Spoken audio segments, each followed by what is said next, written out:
Norway is one of the richest, most peaceful, most livable countries in the world. You could say it's a paradise. And many people look at Norway and they say, it's one of the best countries to live in the world. But have you ever heard of Barnet Vernet? It's a system in Norway where the government can legally take custody of your children. And this could happen in other countries. Obviously, if you abuse your kids or if somebody's accused of abusing sexually or just basically abusing their children at home, then the government can step in and take custody of those children. But in Norway, with this system, with this corrupt money-making system that they had, anyone can report you for abusing your children. For example, let's say you scream at your child. Let's say you discipline your child. Let's say you put your finger like this to your child, which is common behavior. My dad screamed at me when I was little. My dad gave me some strong punishments, and that's basically what made me into a strong man, what made me want to be disciplined, what made me want to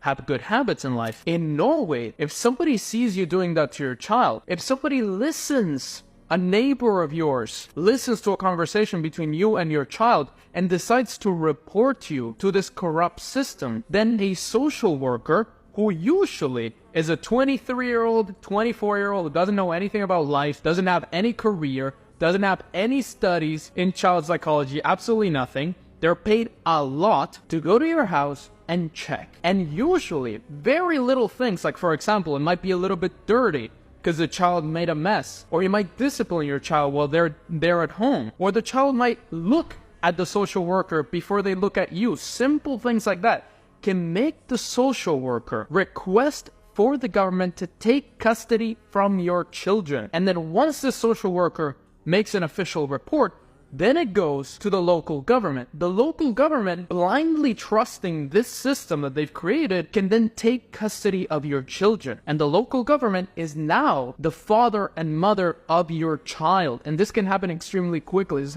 can happen in a couple of days or weeks. And there's currently 40 cases in the European Court of Human Rights against this system because it's parents that didn't do anything wrong. They were not sexually abusing their children. They were just disciplining their children. Or in some cases, which are really stupid cases, for example, the child is bullied in school, and the school blames the parents for the child being bullied at school, not dealing with the bullying. They blame the parents, and then the state can actually take custody of that child because they're being bullied because the parents aren't doing a good enough job.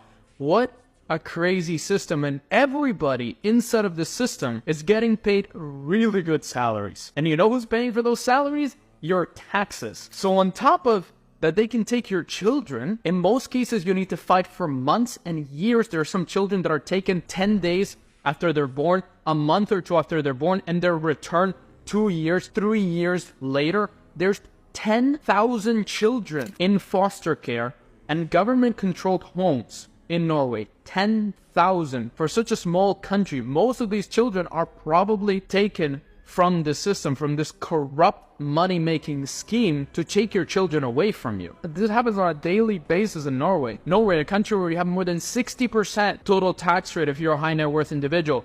They can take your children. It's extremely feministic. Norway is not the paradise that they're trying to sell you. And in most US newspapers and most Canadian newspapers, people say, oh, Norway is such a great country. I would love to live in Norway. I would love to be from Norway. Well, I would argue it's one of the worst countries to raise a family, to pay taxes in, because now they have wealth taxes. Norway's 65 richest families all moved to Switzerland once they increased wealth taxes. The richest Norwegian families and businesses need to pay a wealth tax, and they all said, we don't really need to be in Norway, let's go to Switzerland. Most of them moved to Switzerland, they moved to other countries in the European Union, some of them got residency and citizenship in other countries. Overall, Norway is not this paradise that they're trying to sell you. There is a dark reality, there is a dark side. So if you're looking for the best countries around the world, forget about Scandinavia. If you love your money, if you love your children, if you love your family, and if you want to teach your children your values. Now, with the direction of other countries around the world, like the US, Canada, UK, and so on, I see them going in this direction. I see them copying the direction of Norway and installing some sort of dystopian system like this that already has existed for many years in Norway. Who can say that the US will not implement such a system? That there will be a money-making scheme of people making a lot of money, judges, social workers that are not trained properly that can go to your house and take custody of your children. That's what the government really wants to do. By 2030 and beyond, the government wants to own your children. Just like in Norway. They don't want you to have custody of your children. They want to have custody of the children, and then they rent them out to you, essentially. You own nothing, and you're happy. You don't own your car, you don't own your house, you don't own your bank, you don't own your money with CBDCs, and you do not own your children. So be aware of this. If your country takes any steps in the direction of this dystopian system, I'm going to link more videos in the description, run, because it can get really dark really fast.